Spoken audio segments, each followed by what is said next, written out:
Hello friends, बरायबाय Bodo Info YouTube चेनेलाव आसा खालामो बयबो मोजां दङ। दा मोनसे बिग आपडेट सफैदों एग्जाम डेटनि बागै BTC नि मोनसे आपडेट। दा लोगोफोर गोबां कमेन्ट्स खालामगासिनो एग्जामनि डेट बेनिफ्राय रिसेन्टलि एप्लाइ खालामनाय नोंथांमोननि Gr.3 आरो Gr.4 आ मा जाखो।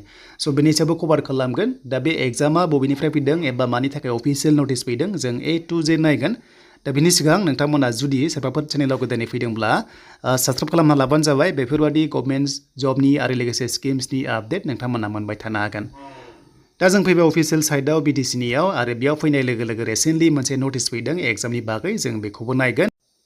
दा जोङो बेयाव फैनाय लोगो लोगो जों अफिशियेल नोटिसखौ डाउनल'ड खालामबाय आरो बेयाव डाउनल'ड खालामनाय लोगो लोगो एग्जामनि गासैबो डिटेल्सआ बेयाव श' जागोन मानि थाखाय फैदों।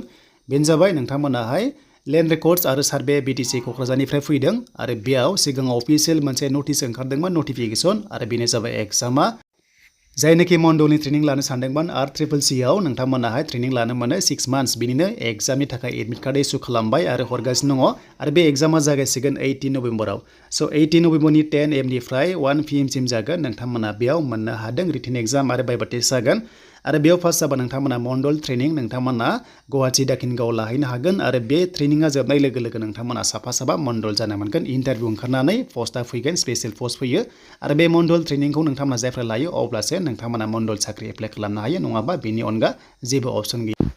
दा जुदि सर्टलिस्ट जानानै नोंथांमोना एडमिट मोनाब्ला पस्ट अफिसनिफ्राय अब्ला नोंथांमोना डाइरेक्टर अफिसनिफ्राय लायनांगोन। बेनो जाबाय डुप्लिकेट कपि लायनांगोन लेन्ड रेकर्ड्स आरो सार्भे BTC क'क्राझारनिफ्राय नोंथांमोना एग्जामनि साननै सिगां नोंथांमोना एबा 16 डेटआव नोंथांमोना लायनांगोन। स' दानिया गोबां साननो हागौ बेनि आपडेटआ माब्ला ओंखारामोन। दा जायफ्रा आंनि चेनेलाव नायदोंमोन नोंथांमोना मिथिखागौ बेखायनो आं मोनसे अफिशियेल नोटिस नोंथांमोनजोंहाय लाना फैदों जे बे माब्ला ओंखारदोंमोन जों डिटेल्सखौ नायगोन।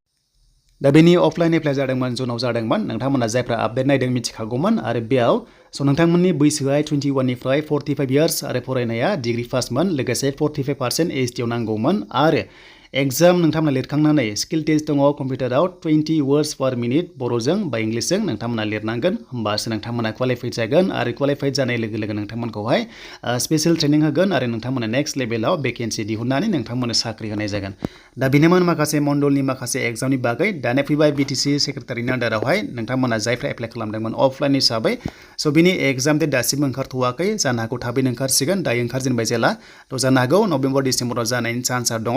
दा बेनोमोन नोंथांमोननि माखासे डिटेल्स आपडेटआ जे Gr.3 Gr.4 42 भेकेन्सिया दासिमबो एग्जाम डेटआ ओंखाराखै जेब्लानो ओंखारगोन आं नोंथांमोनजोंहाय आपडेटखौ बेबायदिनो लाना फैगोन।